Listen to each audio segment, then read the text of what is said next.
Docteur Alain Boutnaru, bonjour. Bonjour, enchanté. Vous êtes médecin anti-âge, Oui, passionné par la longévité. Et vous oui. pratiquez Ah, aussi ouais, plus que de longévité, c'est surtout de bien vivre.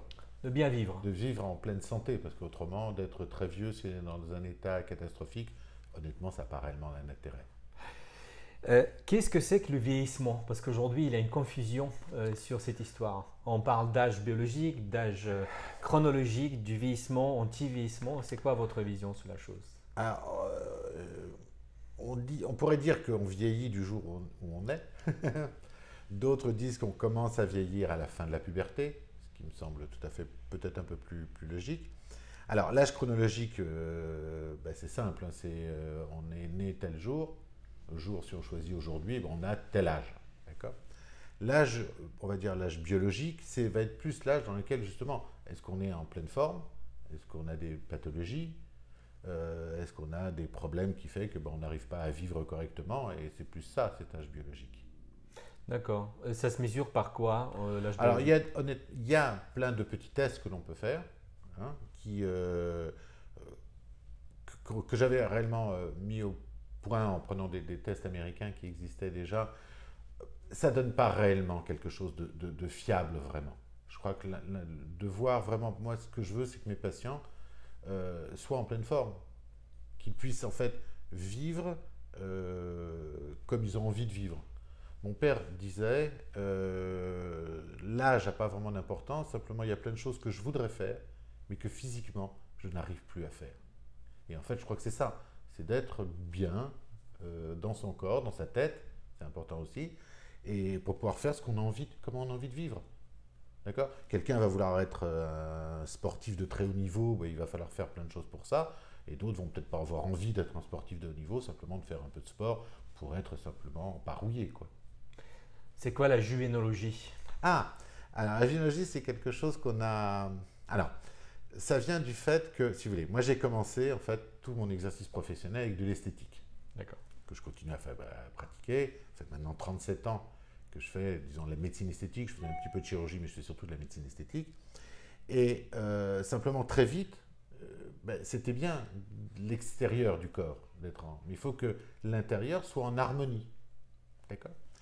Et donc c'est là où je me suis intéressé, bon, il y a maintenant des années, à, on va dire, à la médecine, ce qu'on appelle la médecine anti-âge. Mais j'aime pas trop le mot anti-âge parce que on vieillit tous, donc, et on peut pas, on peut faire, je vous dis, qu'on soit bien, on peut pas ralentir complètement l'évolution, d'accord. D'accord. Il y a un Américain qui s'appelle Derham qui avait dit quelque chose qui est très joli. Il avait dit la vie est une maladie mortelle sexuellement transmissible. Et c'est très joli parce que c'est vrai. D'accord. Donc, je me suis intéressé à l'anti-âge et avec mon épouse, qui est le docteur Isabelle Murget, on a essayé de développer de plus en plus de traitements, de pouvoir bien comprendre ce que l'on faisait. Et le mot anti-âge ne nous plaisait pas. Et ça fait des années qu'on cherchait un mot pour qualifier un peu ce qu'on faisait. Et un jour, on a trouvé tous les deux le mot juvénologie, qui vraiment est l'alliance de la santé et de la beauté. L'un va avec l'autre. Quand on est bien dans son corps, ben c'est déjà très intéressant. Mais c'est intéressant aussi que quand on se regarde dans la glace, et c'est pour soi, d'être en accord avec ce qu'on a envie de vivre. Pas de. Voilà, c'est juste ça. Donc c'est ça la juvénologie. Euh, Qu'est-ce que c'est que l'épigénétique et télomérase qui font partie de vos, si je comprends bien, ces deux piliers sur lesquels vous basez Oui. Alors, votre approche à ouais, l'antivieillissement? voilà. L'épigénétique, on va commencer avec la télomérase. D'accord. D'accord. Vous savez que notre ADN, c'est le support de notre hérédité. Et on vit, et on est avec un ADN qui ne bougera pas toute notre vie.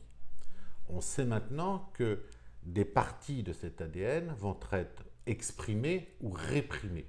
D'accord. Bon. Eh bien, l'épigénétique, on sait que très rapidement, en modifiant sa façon de vivre, on peut modifier l'expression de certains gènes. D'accord. Certains qui vont être positifs et certains qui vont être négatifs. D'accord. Maintenant, la télomérase, c'est autre chose. C'est un russe, en fait, Olevnikov, qui avait commencé à penser qu'il y avait sûrement quelque chose au bout de notre ADN qui le protégeait, on va dire. D'accord. Et on est avec une certaine longueur qui rétrécit assez rapidement au moment de la puberté, on va dire, quand l'enfant se développe, même déjà dans l'enfance. Et lorsque cet ADN, cette télomère, oui, cet ADN, mais qui n'est pas codant, hein, qui ne s'exprime pas, d'accord, lorsqu'il n'y en a plus, eh bien, la cellule meurt. D'accord. C'était ce qu'on appelait il y a longtemps la limite de Hayflick. On pensait que nos cellules pouvaient se diviser 50 fois et qu'au bout de 50 fois, elles mourraient. D'accord. Eh bien, c'est des travaux américains qui ont permis d'avoir un prix Nobel même à son découvreur. On sait maintenant que cet ADN, ces télomères qui donc protègent notre ADN, il y a aussi un enzyme qui permet de le faire se renouveler. D'accord. Ça ne veut peut-être pas dire qu'on soit éternel, on n'est pas. D'accord. Mais on peut renouveler justement pour être bien. Et donc, l'épigénétique va agir aussi sur ça. C'est-à-dire que ce qui est assez surprenant, c'est que l'épigénétique va agir sur l'expression de notre ADN, mais va agir aussi sur la télomérase, qui est donc l'enzyme qui permet de reconstruire des télomères. Et donc de toujours protéger en fait notre ADN pour que nos cellules soient parfaitement viables. Donc l'épigénétique, c'est quoi? C'est un train de vie? On va dire que c'est une façon de vivre. D'accord. Quand je dis une façon de vivre, c'est des conseils de vie. D'accord. D'accord. On sait par exemple que le stress est une bonne chose. D'accord. Le stress nous permet de réagir rapidement à une agression. Mais le stress permanent et de mauvaise qualité, hein, est délétère sur notre vie. D'accord. Et va agir. Donc déjà, de traiter par exemple son stress chronique, ce qu'on appelle le stress chronique, eh ben, va agir sur l'épigénétique. Est un des éléments de l'épigénétique. La nutrition, bien sûr, est très très importante. Vous savez, on disait, c'est Hippocrate, hein, pour ne pas revenir très loin, disait que l'alimentation devait être notre première médecine. Et il avait tout à fait raison. Normalement, notre alimentation devrait nous permettre d'avoir tous les éléments nutritifs dont on a besoin. D'accord. Mais l'agriculture intensive, tout ce qui se passe sur les aliments ultra transformés, la façon dont on ne laisse pas la terre se reposer, fait qu'on mange de plus en plus ce qu'on appelle des calories vides. C'est-à-dire qu'on mange, on n'a plus faim, mais on n'a pas les éléments dont on a besoin. D'accord. Et ça, c'est vraiment très, très, très important. D'accord. Parce que notre corps, en fait, est une machine, est une usine. Pour que l'usine fonctionne bien, il faut suffisamment d'éléments, mais pas trop non plus. D'accord. Et ces éléments viennent normalement de notre alimentation, mais maintenant, il faut compléter. On sait que ce n'est pas suffisant. D'accord. Cette usine, il faut qu'elle fonctionne au top, parce que le problème, c'est que notre corps a une faculté extraordinaire, c'est qu'il va travailler le plus longtemps possible avec ce qu'on lui donne. Mais au bout d'un moment, quand les réactions ne se font pas correctement, au bout d'un moment va arriver des problèmes.